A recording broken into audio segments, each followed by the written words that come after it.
പ്രിയപ്പെട്ട ദൈവമക്കളെ, മത്തായിയുടെ സുവിശേഷത്തിൽ 19-ാമത്തെ അധ്യായത്തിൽ 6-ാമത്തെ തിരുവചനത്തിൽ ഈശോ ഇപ്രകാരം നമ്മെ പഠിപ്പിക്കുന്നുണ്ട്. ദൈവം യോജിപ്പിച്ചത് മനുഷ്യൻ വേർപെടുത്താതിരിക്കട്ടെ.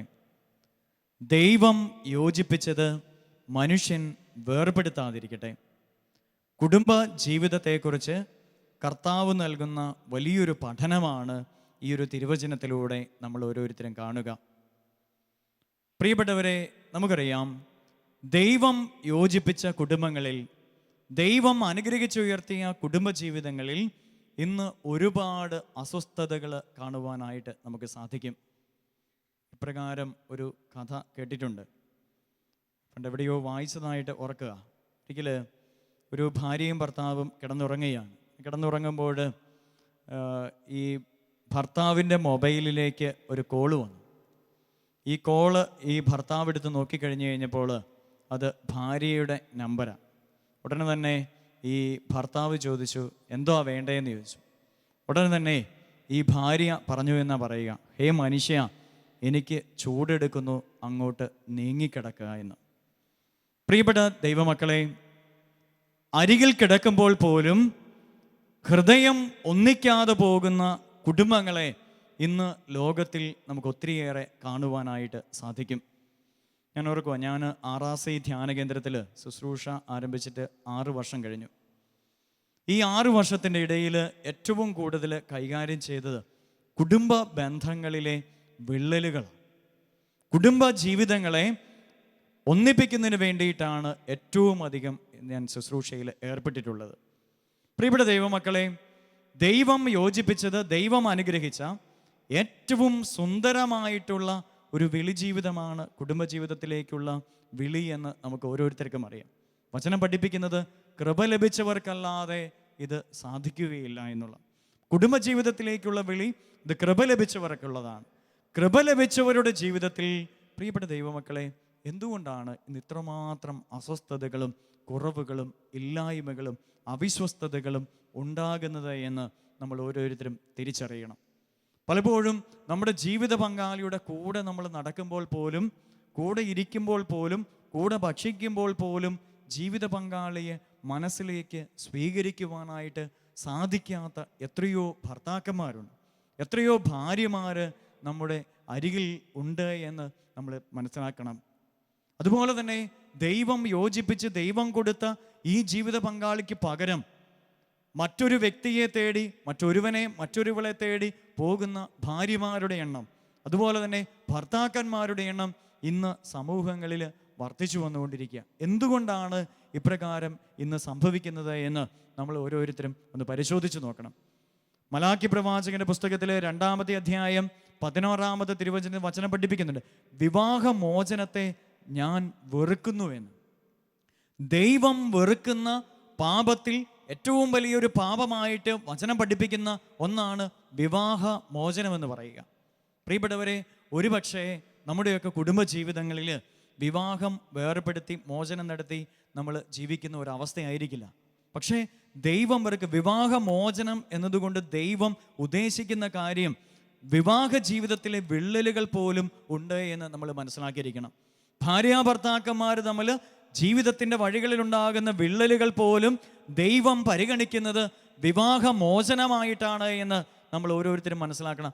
അതിനെപ്പോലും ദൈവം വെറുക്കുന്നു. അത്ര ശക്തമായിട്ടുള്ള ഒരു പാപമാണ് ജീവിത പങ്കാളികൾ തമ്മിൽ, ദമ്പതിമാർ തമ്മിലുള്ള വിള്ളലുകൾ എന്ന് പ്രിയപ്പെട്ടവരെ നമ്മൾ ഓരോരുത്തരും മനസ്സിലാക്കിയിരിക്കുക. പറഞ്ഞേ ഹല്ലേലൂയ, ഹല്ലേലൂയ.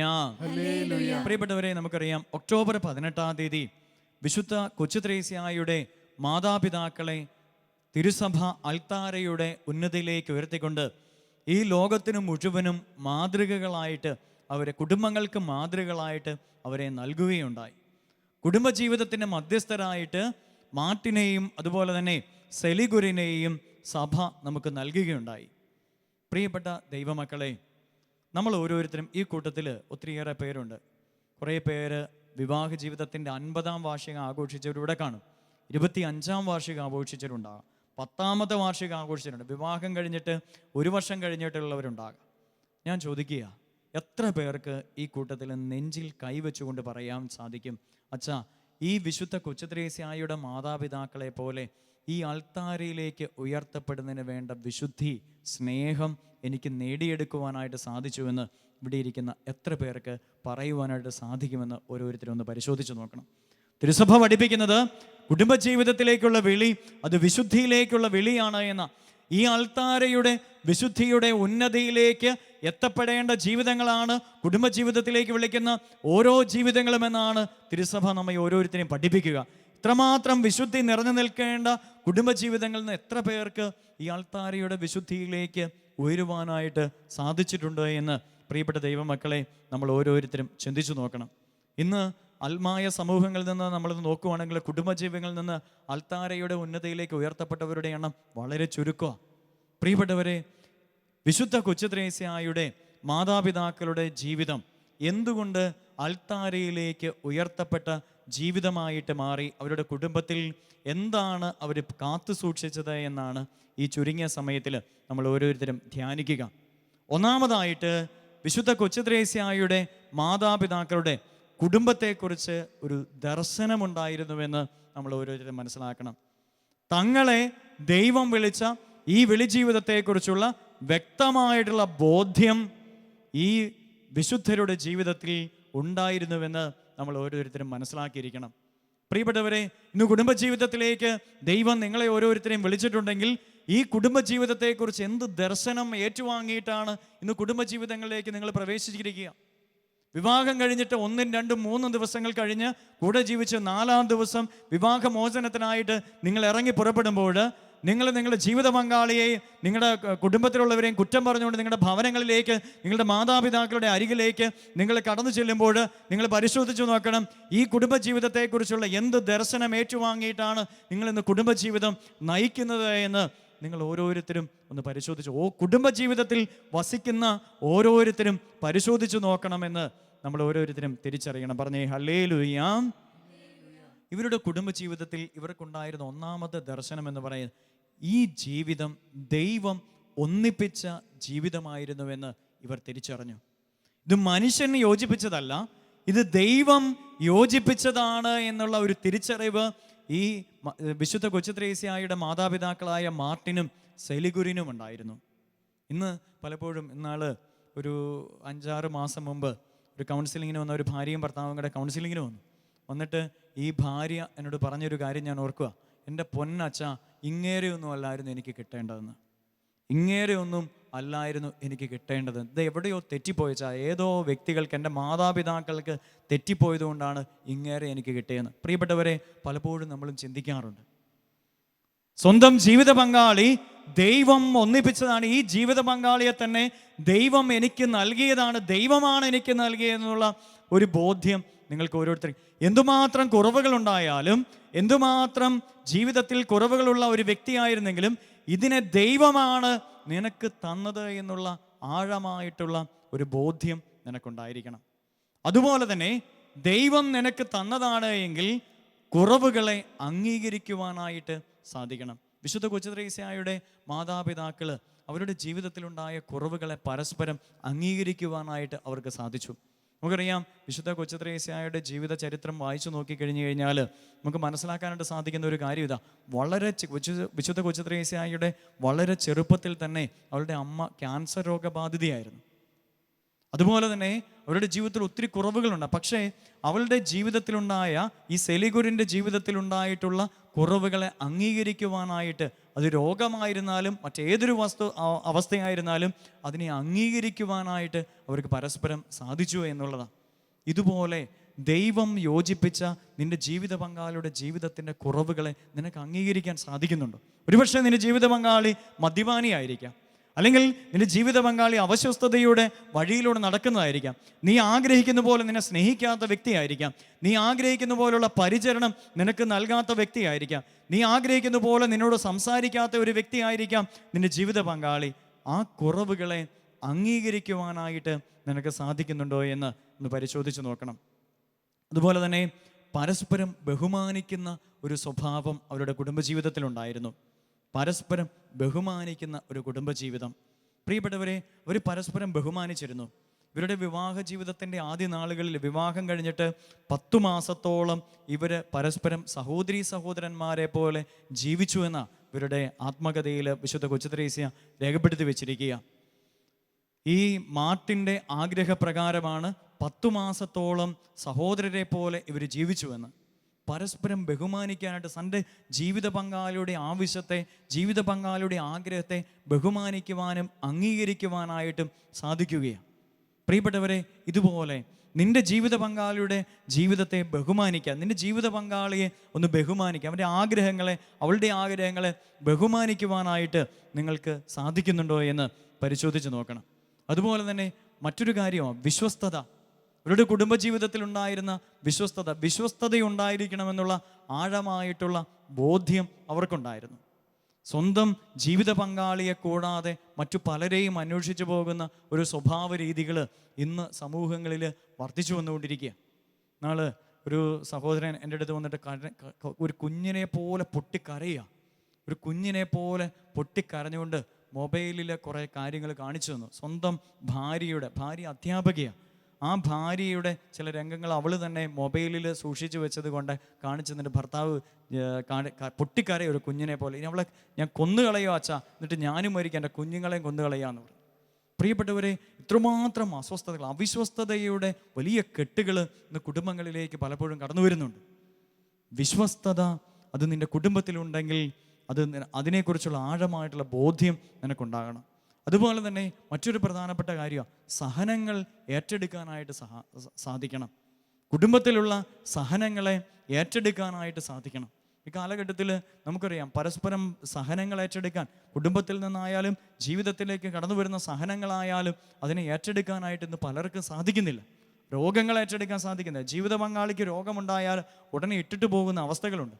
അതുപോലെ തന്നെ നമുക്കറിയാം, പണ്ട് കാലങ്ങളിൽ കുടുംബജീവിതത്തിൽ പലപ്പോഴും അത്രമാത്രം കെട്ടുറപ്പിൻ്റെ ഒരു കാരണമൊക്കെ ഉണ്ടായിരുന്നതിന് സഹനങ്ങൾ ഏറ്റെടുക്കുന്ന വലിയൊരു മനോഭാവം പണ്ട് കാലങ്ങളിലുണ്ടായിരുന്നു. നമുക്കറിയാം, ഭക്ഷണമൊക്കെ ഉണ്ടാക്കുകയാണെങ്കിൽ പണ്ട് കാലങ്ങളിൽ പുട്ടുണ്ടാക്കണമെങ്കിൽ അരി കൊണ്ടുവന്ന് അത് വെള്ളത്തിലിട്ട് പൊടിച്ച് അത് അരിച്ചെടുത്ത് ഉണ്ടാക്കുന്ന ഒരു സഹനത്തിൻ്റെ രീതി കുടുംബങ്ങളുണ്ടായിരുന്നു, അമ്മമാർക്കുണ്ടായിരുന്നു. ഇന്ന് ഇതൊക്കെ നഷ്ടപ്പെട്ടു പോയിക്കൊണ്ടിരിക്കുക. ഇതെല്ലാം റെഡിമെയ്ഡായിട്ട് കിട്ടുകയാണ്. ഇന്ന് പ്രസവം പോലും ഇന്ന് റെഡിമെയ്ഡായിട്ട് പലപ്പോഴും മാറിക്കൊണ്ടിരിക്കുക. പ്രിയപ്പെട്ടവരെ, സഹനങ്ങൾ ഏറ്റെടുക്കാനായിട്ട് ഇന്ന് കുടുംബജീവിതത്തിലുള്ളവർക്ക് പലപ്പോഴും സാധിക്കുന്നില്ല. ഈ വിശുദ്ധ കൊച്ചുത്രേസ്യായുടെ മാതാപിതാക്കൾക്ക് അവരുടെ ജീവിതത്തിലുണ്ടായ സഹനങ്ങളെ അവർക്ക് ഏറ്റെടുക്കുവാനായിട്ട് അവർക്ക് സാധിച്ചു എന്നുള്ള, ജീവിതത്തിലേക്ക് കടന്നു വരുന്ന സകല സഹനങ്ങളെയും അവരെ ഏറ്റെടുക്കുകയായിരുന്നു. അതുപോലെ തന്നെ സ്വാർത്ഥതയില്ലാത്ത ഒരു ജീവിതമായിരുന്നു വിശുദ്ധ കൊച്ചുത്രേസ്യായുടെ മാതാപിതാക്കൾക്ക് ഉണ്ടായിരുന്നത്. സ്വാർത്ഥതയുടെ അംശം പോലും അവരുടെ ജീവിതത്തിൽ അവർ കാണുന്നില്ല. പരസ്പരം പങ്കുവയ്ക്കുന്ന, പരസ്പരം സ്നേഹിക്കുന്ന, പരസ്പരം അംഗീകരിക്കുന്ന ഒരു ജീവിത അവസ്ഥയായിരുന്നു അവരുടെ അതുകൊണ്ട് തന്നെ ആ കുടുംബം ഇന്ന് അൾത്താരയുടെ വിശുദ്ധിയിൽ ഉയർന്നു നിൽക്കുക. പറഞ്ഞേ ഹല്ലേലൂയ. അതുകൊണ്ട് പ്രിയപ്പെട്ട ദൈവമക്കളെ, കുടുംബജീവിതത്തെക്കുറിച്ചുള്ള വ്യക്തമായ ഒരു ദർശനം നിങ്ങൾക്ക് ഓരോരുത്തർക്കും ഉണ്ടായിരിക്കണം. എൻ്റെ കുടുംബം എപ്രകാരമുള്ള ഒരു കുടുംബമായിരിക്കണമെന്ന്, എൻ്റെ ജീവിത പങ്കാളിയോട് എപ്രകാരമാണ് ഞാൻ വിശ്വസ്തത പാലിക്കേണ്ടത്, സ്നേഹിക്കേണ്ടത് എന്നുള്ള വ്യക്തമായ ദർശനങ്ങൾ നിങ്ങളുടെ കുടുംബജീവിതത്തിൽ ഉണ്ടായെങ്കിൽ തീർച്ചയായിട്ടും നിങ്ങളുടെ കുടുംബജീവിതത്തിൽ നിന്ന് അസ്വസ്ഥതകളെ ഒഴിവാക്കി നിങ്ങൾക്ക് ജീവിക്കുവാനായിട്ട് സാധിക്കും. പറഞ്ഞേ ഹല്ലേലൂയ. വലതുകരം ഉയർത്തിപ്പിടിച്ച് പറ ഹല്ലേലൂയ, ഹല്ലേലൂയ. രണ്ടാമതായിട്ട് അവരുടെ കുടുംബജീവിതത്തിൽ കാണുന്ന ഒരു കാര്യമാണ് ദൈവത്തിനും ദൈവ ആരാധനയ്ക്കും പ്രാമുഖ്യം നൽകുക എന്നുള്ളത്. ദൈവത്തിനും ദൈവ ആരാധനയ്ക്കും പ്രാമുഖ്യം നൽകുന്ന ഒരു കുടുംബത്തെ നമ്മൾ കാണുകയാണ്. പ്രിയപ്പെട്ടവരെ, പ്രാർത്ഥനയാണ്, വിശുദ്ധിയാണ്, ദൈവ ആരാധനയാണ് കുടുംബജീവിതത്തിൻ്റെ നെടുന്തൂണുകൾ എന്ന് ഈ കുടുംബം തിരിച്ചറിഞ്ഞതുകൊണ്ട് ഇന്ന് ഈ കുടുംബം വിശുദ്ധിയുടെ ഉന്നതിയിലേക്ക് ഉയർത്തപ്പെട്ടിരിക്കുക. വിശുദ്ധ കൊച്ചുത്രേസ്യ അവളുടെ ആത്മകഥയിൽ പറഞ്ഞു വെക്കുന്നുണ്ട്, ഇവളുടെ ചെറുപ്പത്തിൽ ഇവൾ കണ്ടു വളർന്ന ഒരു കാര്യം, ഇവളുടെ മാതാപിതാക്കൾ എല്ലാ ദിവസവും ബലിയർപ്പിക്കുവാനായിട്ട് പോകുന്ന ഒരു രീതി അവളുടെ മാതാപിതാക്കൾക്ക് ഉണ്ടായിരുന്നു എന്ന് പറയുന്നുണ്ട്. എല്ലാ ദിവസവും ബലിയർപ്പിച്ച് പ്രാർത്ഥിക്കുന്ന മനോഭാവം. അതുപോലെ തന്നെ ഈ കൊച്ചുത്രേസ്യ പറഞ്ഞു വെക്കുന്നുണ്ട്, ഇവളുടെ അപ്പൻ റിട്ടയേർഡ് ആയതിനു ശേഷം ജോലിയിൽ നിന്ന് വിരമിച്ച് ഭവനത്തിലായിരിക്കുന്ന സമയത്ത് ഉച്ച കഴിഞ്ഞുള്ള സമയങ്ങളിൽ ഈ കുഞ്ഞുങ്ങളെയും കൊണ്ട് ദേവാലയം സന്ദർശിക്കുവാനായിട്ട് പോകും. ദേവാലയങ്ങളിൽ കടന്നു ചെന്ന് ദിവ്യകാരുണ്യ ഈശോയുടെ മുൻപിലിരുന്ന് പ്രാർത്ഥിക്കുന്ന മനോഭാവം ഇവളുടെ ഈ മാതാപിതാക്കൾക്ക്, ഇവളുടെ അപ്പന് പ്രത്യേകിച്ച് ഉണ്ടായിരുന്നുവെന്ന് ഈ കൊച്ചു ത്രേസ്യ പറഞ്ഞു വെക്കുന്നുണ്ട്. ഈ പോകുന്ന വഴിയിൽ പാവപ്പെട്ടവരെ കാണുമ്പോൾ പാവപ്പെട്ടവരെ സഹായിക്കാനായിട്ട് പഠിപ്പിക്കുന്ന ഒരവസ്ഥ ഈ ഇദ്ദേഹത്തിനുണ്ടായിരുന്നു എന്ന് പറയുന്നുണ്ട്.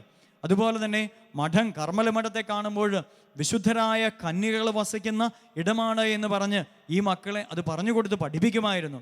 ദേവാലയത്തിന് മുന്നിലൂടെ പോകുമ്പോൾ ദേവാലയത്തിന് മുൻപിൽ വണങ്ങുന്ന ഒരു പഠനം ഈ കുഞ്ഞുങ്ങൾക്ക് ഇദ്ദേഹം കൊടുത്തിരുന്നു. അതുപോലെ തന്നെ വൈദികരെ കാണുമ്പോൾ സ്തുതി കൊടുക്കുന്ന മനോഭാവം ഇദ്ദേഹം ഈ കുഞ്ഞുങ്ങളെ പഠിപ്പിച്ചിരുന്നുവെന്ന് ഈ കുഞ്ഞുങ്ങൾ പറഞ്ഞു വെക്കുന്നുണ്ട്. അതുപോലെ തന്നെ കുഞ്ഞുങ്ങളെ മുഴുവനും, കുടുംബത്തെ മുഴുവനും പരിശുദ്ധി അമ്മയ്ക്ക് സമർപ്പിച്ച് പ്രാർത്ഥിക്കുന്ന ഒരു മനോഭാവം ഇവർക്ക് ഉണ്ടായിരുന്നുവെന്ന് ഇവൾ പറയുന്നുണ്ട്. അതുകൊണ്ട് തന്നെ എല്ലാ കുഞ്ഞുങ്ങൾക്കും പരിശുദ്ധി അമ്മയുടെ പേര് ചേർത്ത് എല്ലാ കുഞ്ഞുങ്ങളുടെയും പേരിടുകയാണ്. പ്രിയപ്പെട്ടവരെ, ദൈവത്തിനും ദൈവാരാധനയ്ക്കും പ്രാർത്ഥനയ്ക്കും കുടുംബജീവിതത്തിൽ ഇവർ വലിയ പ്രാമുഖ്യം കൊടുക്കുകയാണ്. ഈ വിശുദ്ധ കൊച്ചു ത്രേസ്യ ഇവർ പറയുന്നുണ്ട്, ദൈവത്തിൻ്റെ പിതാവായ ദൈവത്തിൻ്റെ സ്നേഹത്തെ അറിയണമെങ്കിൽ എൻ്റെ അപ്പച്ചൻ്റെ മുഖത്തേക്ക് ഒന്ന് നോക്കിയാൽ മതി എന്ന് വിശുദ്ധ കൊച്ചു ത്രേസ്യ പറഞ്ഞു വെക്കുന്നുണ്ട്. മാലാഖമാര് എപ്രകാരമാണ് ദൈവത്തെ സ്തുതിക്കുന്നതും ദൈവത്തിനു മുമ്പിൽ പ്രാർത്ഥിക്കുന്നതും ഓശാന ഗീതികൾ ആലപിക്കുന്നതുമെന്ന് തിരിച്ചറിയണമെങ്കിൽ എൻ്റെ അപ്പച്ചൻ്റെ മുഖത്തേക്കൊന്ന് നോക്കിയാൽ മതി എന്ന് ഈ കൊച്ചു ത്രേസ്യ പറഞ്ഞു വെക്കുന്നുണ്ട്. പ്രിയപ്പെട്ട ദൈവമക്കളെ, നിങ്ങളുടെ ഈ അപ്പന്മാരോട് ഞാൻ ചോദിക്കാം, നിങ്ങളുടെ എത്ര പേരുടെ മക്കള് പറയും നിങ്ങളുടെ മുഖത്ത് നോക്കിയാൽ ദൈവത്തെ കാണാനായിട്ട്, ദൈവത്തിൻ്റെ സ്നേഹത്തെ കാണുവാനായിട്ട് സാധിച്ചു? എത്ര അപ്പന്മാരോട് നിങ്ങളുടെ മക്കൾ വന്ന് പറഞ്ഞിട്ടുണ്ട്, നിങ്ങളുടെ മുഖത്ത് എൻ്റെ പൊന്നപ്പ, ഈ അപ്പൻ്റെ മുഖത്തേക്കൊന്ന് നോക്കിക്കഴിഞ്ഞു കഴിഞ്ഞാൽ അപ്പം തന്നെ എനിക്ക് ദൈവത്തിൻ്റെ സ്നേഹത്തിലേക്ക് ഞാൻ ഉയർന്നു പോകാമെന്ന് ഏതെങ്കിലും മക്കൾ ഏതെങ്കിലും അപ്പന്മാരോട് പറഞ്ഞിട്ടുണ്ടെന്ന് കൈ ഉയർത്താവും? പ്രിയപ്പെട്ടവരെ, അധികം പേരൊന്നും കാണുകയില്ല. അതുപോലെ തന്നെ ഈ കൊച്ചു ത്രേസ്യ പറഞ്ഞു വെക്കുക, ഞായറാഴ്ച ആചരണത്തിനായിട്ട് ബലിയർപ്പണത്തിനായിട്ട് ദേവാലയത്തിലേക്ക് കടന്നു ചെല്ലുമ്പോൾ രാവിലെ തന്നെ കാലേ കൂട്ടി ദേവാലയത്തിലേക്ക് കടന്നു ചെന്ന് ദേവാലയത്തിൻ്റെ ഏറ്റവും മുൻപിൽ ഇവരുടെ അപ്പൻ സ്ഥാനം പിടിക്കുമെന്ന് ഇവൾ പറയുന്നുണ്ട്. എന്നിട്ട് വൈദികനിവിടെ പ്രസംഗിക്കുമ്പോൾ ഒന്നുപോലും നഷ്ടപ്പെടാതെ മുഴുവനും എന്നിലേക്ക് തന്നെ കടന്നു വരണമെന്ന് ആഗ്രഹിച്ചുകൊണ്ട് ഈ അപ്പൻ ഈ വൈദികന്റെ മുഖത്തേക്ക് നോക്കിയിരിക്കുന്ന കാണാൻ എന്തൊരഴകായിരുന്നുവെന്ന് കൊച്ചു ത്രേസ്യ പഠിപ്പിക്കുന്നുണ്ട്. പ്രിയപ്പെട്ട അപ്പച്ചന്മാരെ, നിങ്ങളൊന്ന് ഓർത്തു നോക്ക്, ഞായറാഴ്ച അർപ്പണങ്ങൾക്ക് നിങ്ങൾ ദേവാലയത്തിൽ കടന്നു ചെല്ലുന്ന എപ്പോഴാണ്? അച്ഛന്മാരൊരു പ്രസംഗം പറഞ്ഞു കഴിഞ്ഞാൽ അത് ശ്രവിക്കുന്നത് എപ്രകാരമാണ് എന്ന് നിങ്ങളൊന്ന് പരിശോധിച്ച് നോക്കണം. ഈ അപ്പനെക്കുറിച്ച് ഈ കൊച്ചു ത്രേസ്യ പറയുക, സ്വർഗപിതാവിനെ എനിക്ക് എൻ്റെ അപ്പനിൽ കാണാനായിട്ട് സാധിച്ചുവെന്ന്. ഈ പ്രാർത്ഥനയുടെ മനോഭാവം, ദൈവ ആരാധനയുടെ മനോഭാവം, ദൈവത്തിന് മുൻപിലേക്ക് കടന്നു ചെല്ലുന്ന മനോഭാവം, വേദനകളും സഹനങ്ങളും ഉണ്ടായപ്പോൾ ഇദ്ദേഹം ദൈവത്തിൻ്റെ അരികിലേക്ക് കടന്നു ചെല്ലുകയാണ്. ഈ ഒരു മനോഭാവമുള്ള അപ്പന്മാർ ഇന്ന് കുടുംബജീവിതങ്ങളിൽ കുറഞ്ഞു വന്നുകൊണ്ടിരിക്കുക. ദൈവ ആരാധനയ്ക്ക് പ്രാമുഖ്യം കൊടുത്ത് ദൈവത്തോട് ചേർന്ന് ജീവിക്കുന്ന അപ്പന്മാർ ഇന്ന് കുടുംബങ്ങളിൽ കുറഞ്ഞു വന്നുകൊണ്ടിരിക്കുന്നതുകൊണ്ട് തന്നെ ഇന്ന് കുടുംബങ്ങൾ ശിഥിലമാക്കപ്പെട്ടുകൊണ്ടിരിക്കുക. പ്രിയപ്പെട്ട അമ്മമാരെ, വിശുദ്ധ കൊച്ചു ത്രേസ്യ അവളുടെ അമ്മയെക്കുറിച്ച് ഇപ്രകാരം പറഞ്ഞു വെക്കുന്നുണ്ട്, എൻ്റെ അമ്മ പെട്ടെന്നൊന്നും മരിച്ചാൽ എന്ന് ഞാൻ ആഗ്രഹിക്കുന്നു. കാരണം എൻ്റെ അമ്മ മരിച്ചാൽ അപ്പോൾ തന്നെ അവൾ സ്വർഗത്തിലേക്ക് പോകുമെന്ന്. അമ്മച്ചിമാരെ ചോദിച്ചു, നിങ്ങളുടെ എത്ര പേരുടെ മക്കള് നിങ്ങളുടെ അരികിൽ വന്നിട്ട് പറഞ്ഞിട്ടുണ്ട്, എൻ്റെ അമ്മ മരിച്ച എത്രയും പെട്ടെന്നൊന്ന് മരിച്ചാൽ മതി, അപ്പോൾ തന്നെ അമ്മ സ്വർഗത്തിലേക്ക് പോകുമെന്ന്? എത്ര അമ്മമാരോട് മക്കൾ വന്ന് പറഞ്ഞിട്ടുണ്ട്? ആ വിശുദ്ധി കണ്ടുകൊണ്ട് വളരെ കൊച്ചു പ്രായത്തിലുള്ള ഈ കൊച്ചു ത്രേസ്യ പറയുകയാണ്, എൻ്റെ അമ്മ പെട്ടെന്ന് മരിച്ചു പോയെങ്കിൽ കാരണം അവള് സ്വർഗത്തിലേക്ക് എടുക്കപ്പെടും, മരിച്ചാൽ അപ്പോൾ തന്നെ സ്വർഗത്തിലേക്ക് പോകുമെന്ന് എനിക്ക് യാതൊരു സംശയമില്ല എന്ന് പറഞ്ഞേ ഹല്ലേലൂയ. ഇതുപോലെ വിശുദ്ധി നിറഞ്ഞു നിൽക്കുന്ന അമ്മമാരുടെയാണ് ഇന്ന് കുടുംബങ്ങളിൽ കുറഞ്ഞു വന്നുകൊണ്ടിരിക്കുക.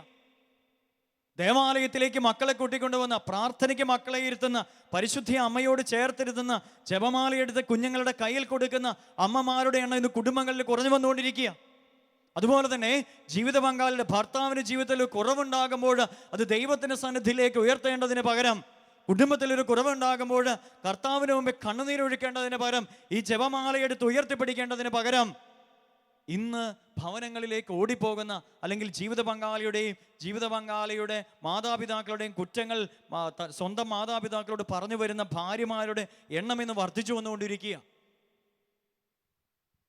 പ്രിയപ്പെട്ട ദൈവമക്കളെ, പിന്നെ എങ്ങനെ കുടുംബങ്ങളിൽ ഇന്ന് വിശുദ്ധി നിറയും? ഓർക്കുക, ഇതുപോലെയുള്ള അമ്മമാര് ഇന്ന് സമൂഹങ്ങളിൽ വർദ്ധിച്ചു വന്നെങ്കിൽ മാത്രമേ ഇന്ന് കുടുംബങ്ങളിൽ രക്ഷ പ്രാപിക്കുള്ളൂ. പറഞ്ഞേ ഹല്ലേലൂയ. ഈ വിശുദ്ധ കൊച്ചുത്രേസ്യായുടെ അപ്പനെ പോലെയുള്ള അപ്പന്മാരും അമ്മയെ പോലെയുള്ള അമ്മമാരും ഇന്ന് ലോകത്തിന് ആവശ്യമാണ്. ഈ കാലഘട്ടത്തിൽ ഇതുപോലെയുള്ള അപ്പന്മാരും അമ്മമാരും ഇല്ലാതിരിക്കുന്നതുകൊണ്ട് തന്നെയാണ് ഈ ലോകം ഇത്രമാത്രം തകർക്കപ്പെടുന്നത് എന്ന്, ഈ ലോകത്തിൻ്റെ മക്കള് ഇന്ന് നശീകരണത്തിലേക്ക് പോയിക്കൊണ്ടിരിക്കുന്നത് എന്ന് പ്രിയപ്പെട്ട അപ്പന്മാരെ അമ്മമാരെ നിങ്ങൾ തിരിച്ചറിയണം. നാള് ഒരു അമ്മ എൻ്റെ അരികിലേക്ക് ഒരു കുഞ്ഞിനെയും കൊണ്ടുവന്നിട്ട് പറയുമായിരുന്നു, എൻ്റെ പൊന്നച്ചാ, ഇവനുണ്ടല്ലോ ഈ ലോകത്തിലെ ഏറ്റവും വലിയ പിഴയാ. സ്വന്തം മകനെ കൊണ്ട് മുമ്പിൽ ഇരുത്തിയിട്ട് പറയാം, എൻ്റെ പൊന്നച്ചോ ഈ ലോകത്തിലെ ഏറ്റവും വലിയ പിഴയാണെന്ന്. അതിനുശേഷം അമ്മ കുറേ കാര്യങ്ങൾ പറഞ്ഞു, എൻ്റെ പൊന്നച്ചാ, ഇവനുണ്ടല്ലോ 16 വയസ്സ് തികഞ്ഞിട്ടില്ല, ഇവൻ ബൈക്ക് ഓടിക്കുന്നുണ്ടല്ലോ. ഇപ്പോഴേ അവന് ബൈക്ക് മേടിച്ചു കൊടുത്തു. അതിനുശേഷം പറയുകയാണ്, ഇവൻ്റെ അപ്പൻ്റെ കൂടെ യാത്ര ചെയ്തതിന് കഴിഞ്ഞും എനിക്കിഷ്ടം ഇവൻ്റെ കൂടെ പോകുന്നതാണെന്ന്. എന്നിട്ട് പറയും, ആദ്യം പറഞ്ഞു വെച്ചു, ഇത്രയെല്ലാം പറഞ്ഞ് അതിന് മുമ്പ് പറഞ്ഞു വയ്ക്കുക ഏറ്റവും വലിയ പിഴയാണെന്ന്. വേണ്ടാത്ത കാര്യങ്ങളെല്ലാം മക്കൾക്ക് കൊടുക്കും, മക്കളെ നേർവഴിയിലേക്ക് നയിക്കുകയല്ല, എന്നിട്ട് പറയും പിഴയാണെന്ന്. പ്രിയപ്പെട്ട ദൈവമക്കൾ, ഇന്ന് മക്കൾ വഴിതെറ്റി പോകുന്നുണ്ടെങ്കിൽ, ഇന്ന് കുടുംബജീവിതങ്ങളിൽ നിന്ന് മാതാപിതാക്കളിൽ നിന്ന് മക്കൾ അകന്നു പോകുന്നുണ്ടെങ്കിൽ ഇതുപോലെ മാതൃക കൊടുക്കാനായിട്ട് ഇന്ന് മാതാപിതാക്കൾക്ക് സാധിക്കാത്തതുകൊണ്ട് ഇന്ന് മക്കളെ നമ്മൾ കുറ്റം പറയാറുണ്ട്. പലപ്പോഴും ഇങ്ങനെ ബാംഗ്ലൂരിൽ നിന്നൊക്കെ നാട്ടിലൊക്കെ ചെല്ലുമ്പോൾ പലപ്പോഴും പലരും ചോദിക്കുന്ന ഒരു കാര്യമാണ്, ഈ ബാംഗ്ലൂരിലെല്ലാം മോശക്കാരല്ലേന്ന്. പ്രിയപ്പെട്ട ദൈവമക്കളെ, ഞാൻ അവിടെ ചെന്നിട്ട് കണ്ടിട്ടുള്ള ഏറ്റവും കൂടുതൽ കാഴ്ച, ഈ നാട്ടിൽ ദേവാലയത്തിലേക്ക് ദൈവമക്കൾ പോകുന്നതിനെക്കുറിച്ച് ഞാൻ കണ്ടിട്ടുള്ള ഒരു കാഴ്ച ബാംഗ്ലൂരാണ്. RRC ധ്യാന കേന്ദ്രത്തിൽ 24 മണിക്കൂറും യുവജനങ്ങൾ രാത്രിയും പകലും കടന്നു വന്ന് ദൈവഗാനത്തിന് മുൻപിൽ പ്രാർത്ഥിച്ച് കടന്നു പോകുന്ന രംഗങ്ങൾ ഞാൻ പലപ്പോഴും കണ്ടിട്ടുണ്ട്. എല്ലാ ദിവസവും കണ്ടുകൊണ്ടിരിക്കുന്ന ഒരു കാര്യമാണ്. അതുപോലെ തന്നെ ഓരോ ദിവസവും RRC ധ്യാന കേന്ദ്രത്തിൽ ഞങ്ങൾ വൈദികർ 3-4 വൈദികരിന്ന് കുമ്പസാരിക്കുന്നുണ്ട്. അതിലധികവും 90% ചെറുപ്പക്കാരാണ് കടന്നു വരിക.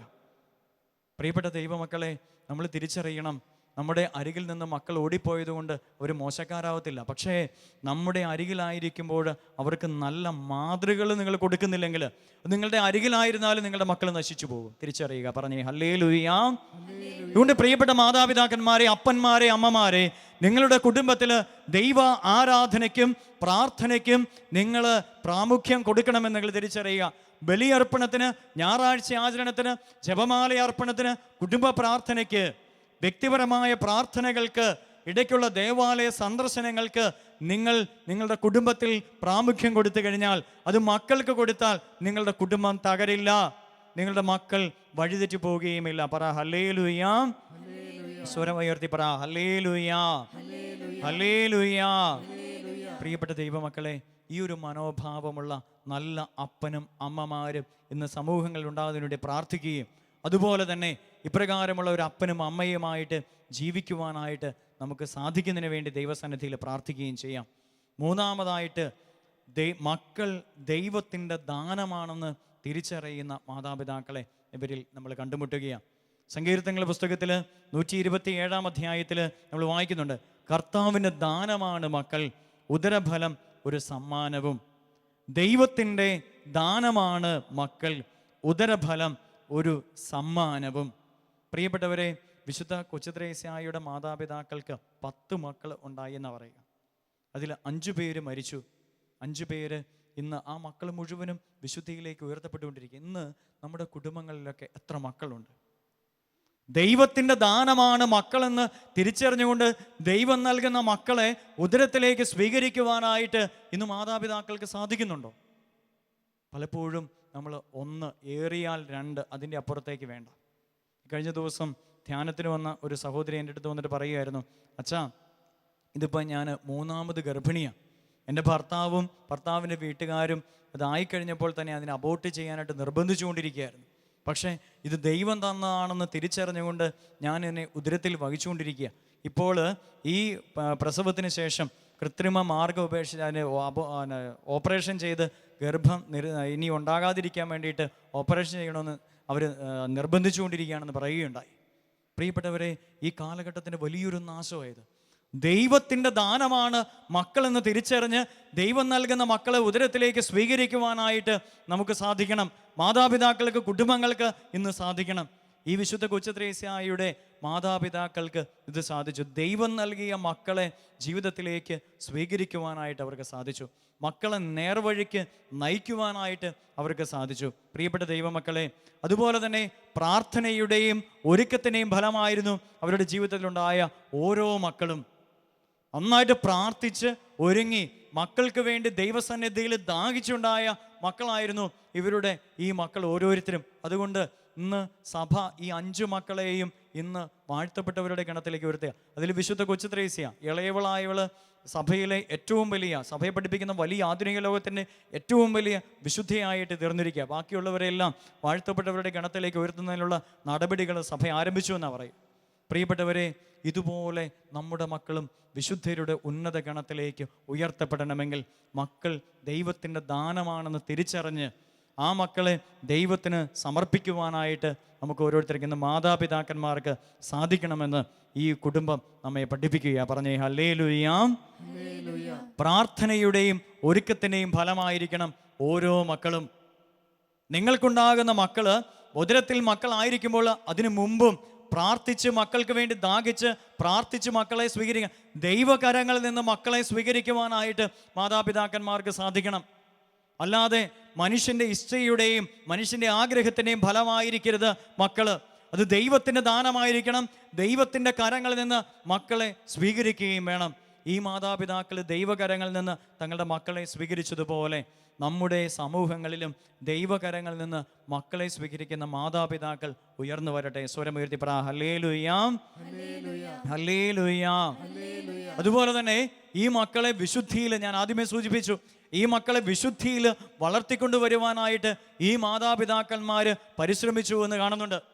ഈ കൊച്ചുത്രേസ്യാളുടെ ജീവിതകഥയിൽ പറയുന്ന ഒരു കാര്യമുണ്ട്.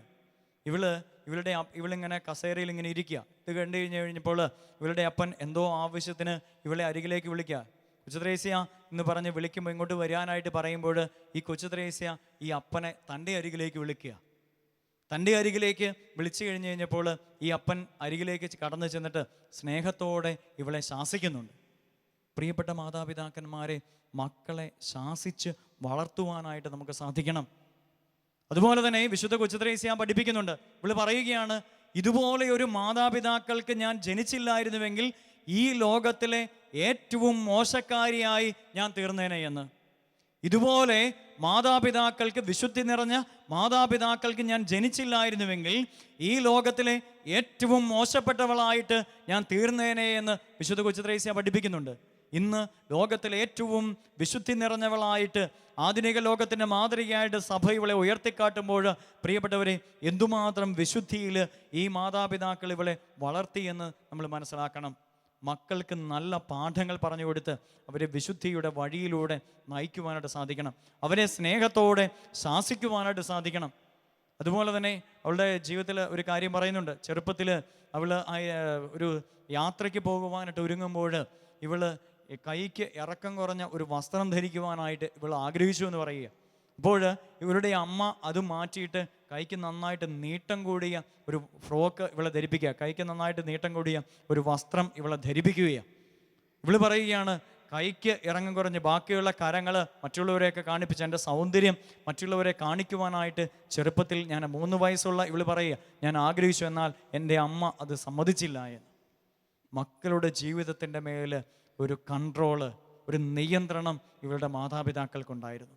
ഇതുപോലെ മാതാപിതാക്കളെ, നിങ്ങളുടെ മക്കൾക്ക് മേലൊരു നിയന്ത്രണം നിങ്ങൾക്കുണ്ടായിരിക്കണം.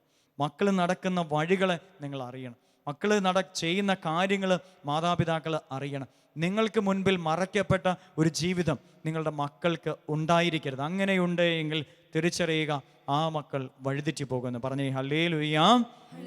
സ്വരമുയർത്തി പറ ഹല്ലേലൂയ, ഹല്ലേലൂയ. പ്രിയപ്പെട്ട ദൈവമക്കളെ, ഇന്ന് കർത്താവ് ഈശോ മിശിഹ നമ്മെ ഓരോരുത്തരെയും വിളിക്കുന്നത്, കുടുംബജീവിതത്തിലൂടെ നിങ്ങളെ ഓരോരുത്തരെയും ദൈവം വിളിക്കുന്നത് ഈ ആൽത്താരയുടെ വിശുദ്ധിയിലേക്കാണ്. 6 അടി മണ്ണിൽ തീർന്നു പോകേണ്ട ജീവിതമല്ല നമ്മുടെ ഓരോരുത്തരുടെയും ജീവിതം. ഈ ജീവിതം അവിടെ നിന്ന് ഉയർത്തപ്പെടണം. ഈ ആൽത്താരയുടെ വിശുദ്ധിയിലേക്ക്, സ്വർഗത്തോളം ഉയർത്തപ്പെടേണ്ട ജീവിതമാണ് നമ്മുടെ ഓരോരുത്തരുടെയും ജീവിതം. അത് കുടുംബജീവിതത്തിലൂടെയാണ് ദൈവം നിങ്ങളിൽ നിന്ന് ഈ വിശുദ്ധി ആഗ്രഹിക്കുന്നത് എന്ന് തിരിച്ചറിയുക. ദൈവം നിങ്ങൾക്ക് നൽകിയിരിക്കുന്ന ഭാര്യയെ, ഭർത്താവിനെ ആ കുടുംബത്തെ സ്നേഹിച്ചും അംഗീകരിച്ചും മക്കളെ വിശുദ്ധിയിൽ വളർത്തിയും അവർക്ക് മാതൃകളായിട്ട് ജീവിച്ചും വിശുദ്ധിയുടെ ഉന്നതിയിലേക്ക് നിങ്ങൾ ഓരോരുത്തരും ഉയരണമെന്ന് ദൈവം ആഗ്രഹിക്കുക.